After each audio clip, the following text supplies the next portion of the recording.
Thousands of years ago, man discovered that if he blew air through certain heated minerals mixed with carbon, a metal was produced, iron. The principles of iron making are still the same today, but now the process is on a bigger scale.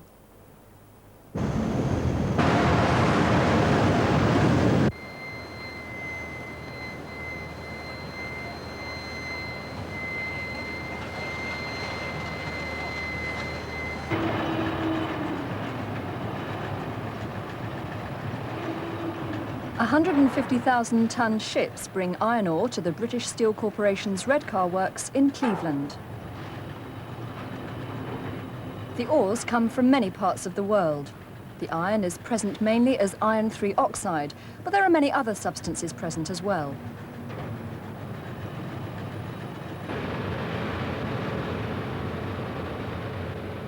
A complex system of conveyors carries the ore to where it's stacked. The operations are controlled from a central control room overlooking the site. It's important to mix the right ores together in the right proportions to get a suitable mix for the blast furnace. The blended ores are stacked in long heaps. The mixed ores are picked up by this machine to be fed to the next stage in the process.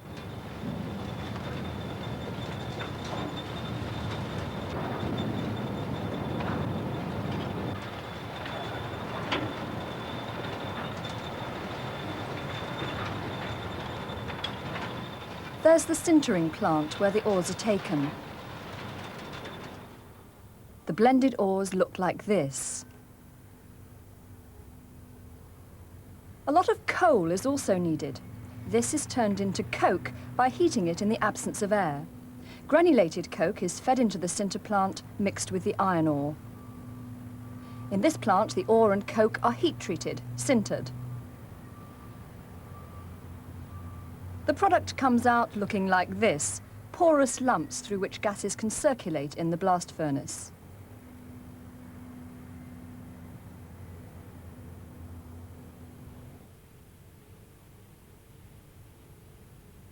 The British Steel Corporation's Redcar furnace, the biggest in Europe.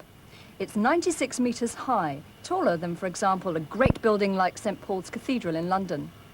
This is where the sinter, together with large coke, are fed in at the top. This model shows what happens in a blast furnace. It's kept filled from the top with the coke and sinter mixture. Near the bottom, hot air is blown in through jets called tuyères from a main pipe which encircles the furnace. There's a tuyère. And there's another.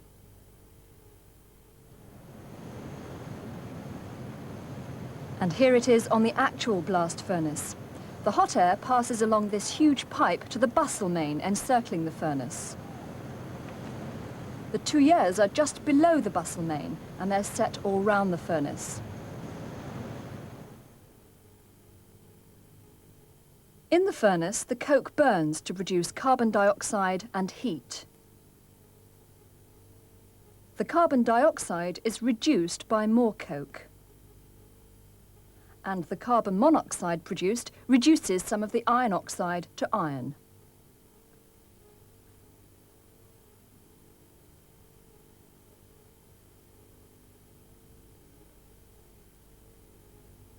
Coke also reduces some of the iron oxide, making more iron.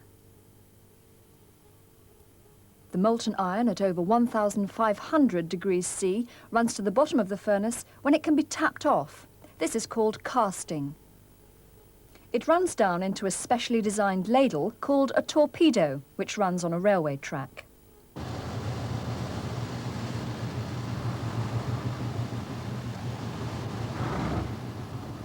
Here's a torpedo being hauled into position.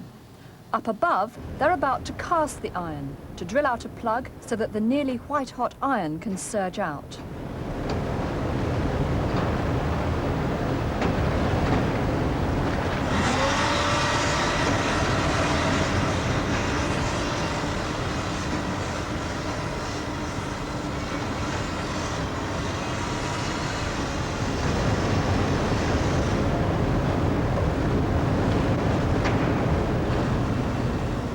covers are lowered over the river of molten iron to help contain the fumes.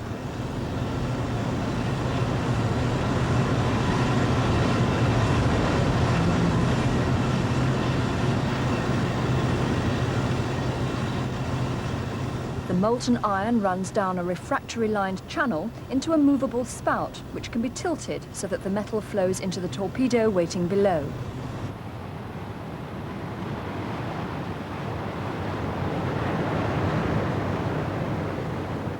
A torpedo holds 250 tons of molten iron.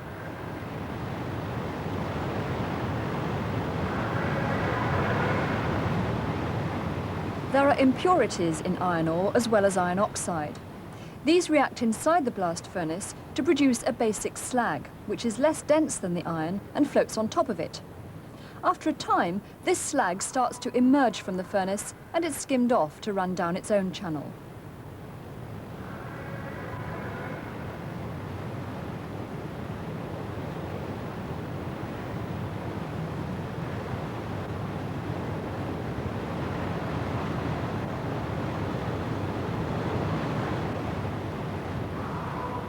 Most of this molten slag is run off into special pits.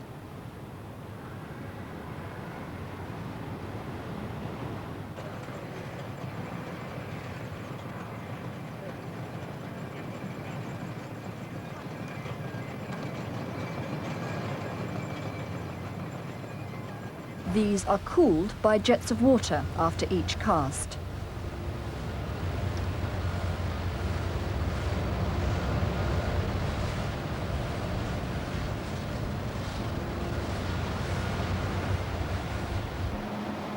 The slag solidifies and is broken into lumps which can be carried away and sold for use in road making, cement manufacture and other civil engineering purposes.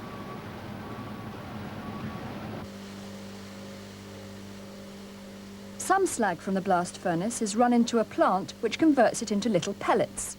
The hot liquid slag runs onto water-cooled rollers, producing a spray of slag droplets which solidify as little pellets. The pellets, which are much less dense than the pit slag, can be compressed into blocks which are used for heat insulation in new buildings. What used to be an unsightly waste product is now sold and used. Hot gases, nitrogen, carbon dioxide and some carbon monoxide, rise up the furnace and pass into a big pipe at the top. Some of this gas is used as a fuel.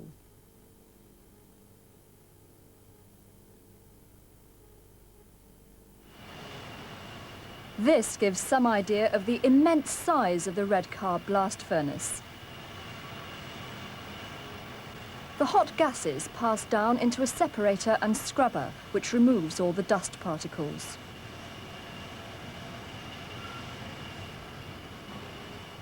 Some of this cleaned gas is then burned in huge brick-lined stoves, heating up the brickwork. When the brickwork in one stove is hot enough, it's used to heat up the air blast going to the furnace tuyères. Here are some of the stoves. In industry, heat costs money. It must never be wasted. Once a blast furnace is started up, it's run continuously.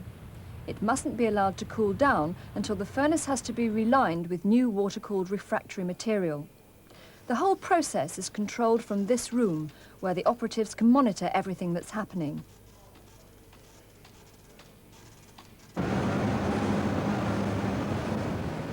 The furnace is plugged again, while a fresh lot of iron and slag can be cast off from the other side.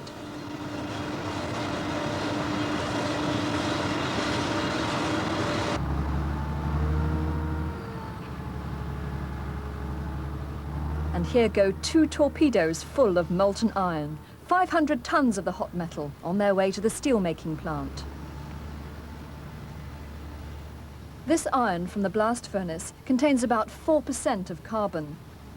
Steels contain less than 1% of carbon. Removing most of the carbon makes a lot of difference. Watch this test on an ingot of iron, cast iron, containing about 4% of carbon. In this machine, it can be pulled apart. The needle registers in tons.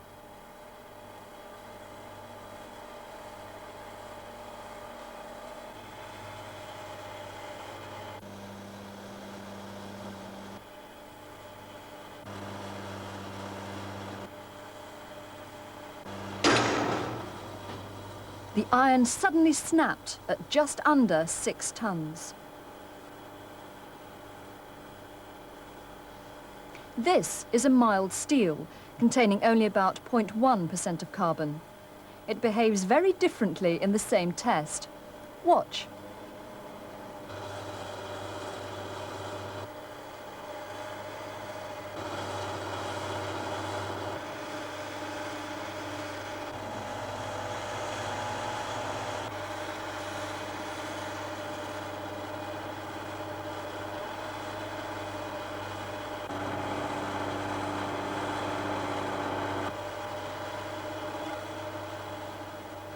Watch as it begins to thin out, to stretch, then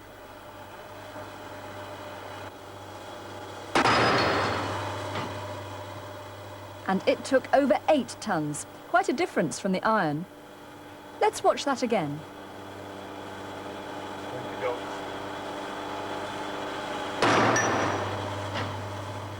Steel is a much more useful material than the iron from the blast furnace.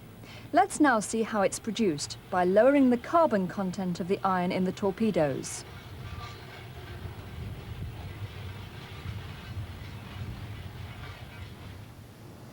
We filmed modern steel making at the Scunthorpe plant of the British Steel Corporation. The torpedo contains iron at about 1,500 degrees C, just arrived from one of the Scunthorpe blast furnaces.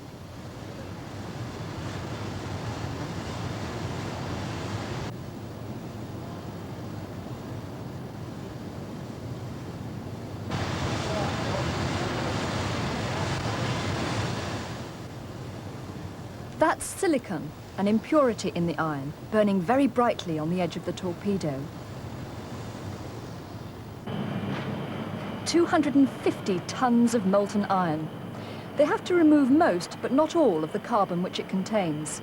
But first, another element has to be removed. There's sulfur in the iron from the original ore. This would make the steel useless, so it's got to be got rid of. At this plant, they blow magnesium powder through the molten iron down this pipe, called a lance. The magnesium combines with the sulfur in a very vigorous reaction.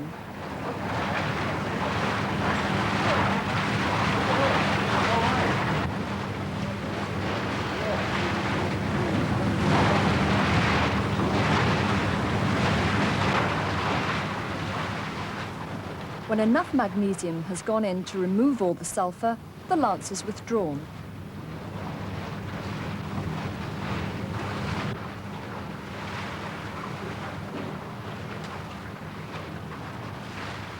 The magnesium has combined with the sulfur to produce magnesium sulfide, which floats on top of the molten iron as a slag. This is scraped off mechanically.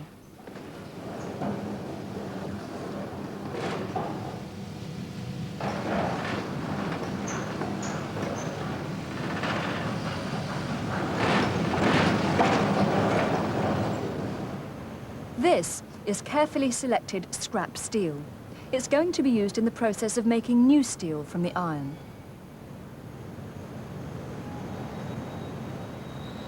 It's going to be tipped into the great steel-making vessel so that it both cools the molten iron slightly when that's poured in later, and also it'll break up the jet of hot iron so that it splashes evenly around the inside of the vessel and doesn't damage it. The empty steel-making vessel is still very hot from the last steel-making run. In goes the scrap.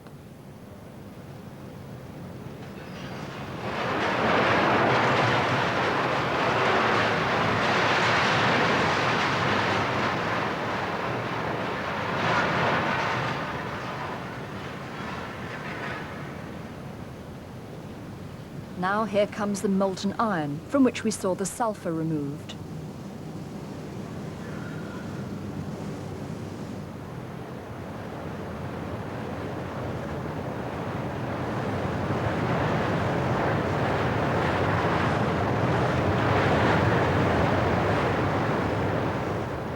Most of the carbon in the iron, depending on the kind of steel to be made, is now burned off as carbon dioxide by blowing oxygen through it down a lance.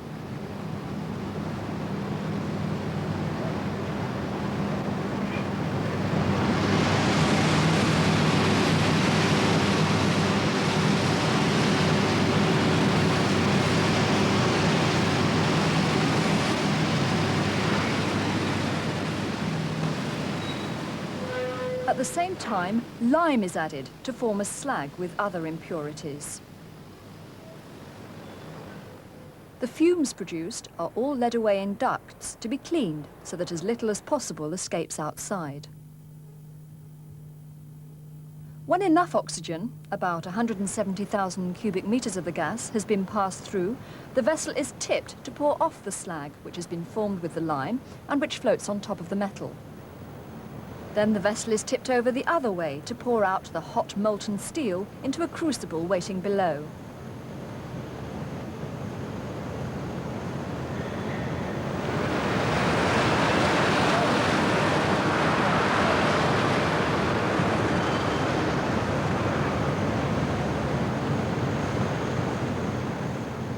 Other elements such as manganese, chromium, aluminium are added at this stage, again according to the kind of steel required.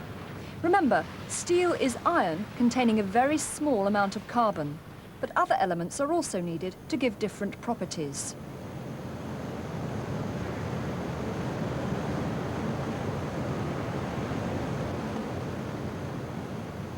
The giant ladle is now brought out and the temperature of the steel is recorded, about 1,650 to 1,730 degrees C.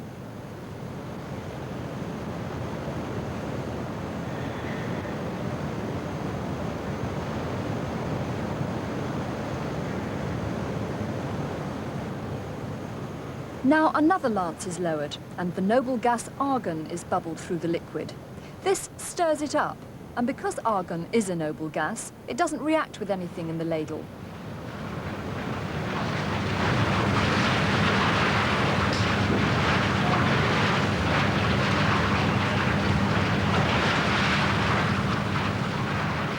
This plant, working continuously day and night, produces 65,000 tons or more of steel every 7-day week. There are other ways of making special steels, but the one we've seen, basic oxygen steel making, is the main process for the steels used in the engineering industries. The molten steel is now taken to be cast and rolled into whatever shapes are most suitable for the customers buying this particular batch. By the modern process of continuous casting, all kinds of shapes can be produced. Here, in the rolling mills, you can see how long ingots are rolled out to make them longer and longer as they pass down the mill.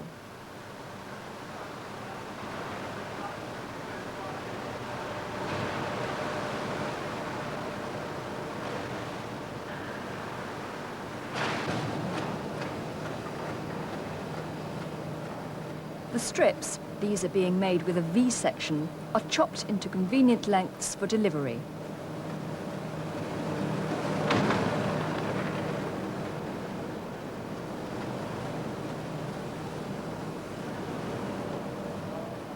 This is structural steel for the building industry. Many different steels with different compositions are made for a host of different uses. Steel is one of the most important materials in the modern world. And in this film, we've seen how it can be produced in modern iron and steel works. Chemistry in action on an enormous scale.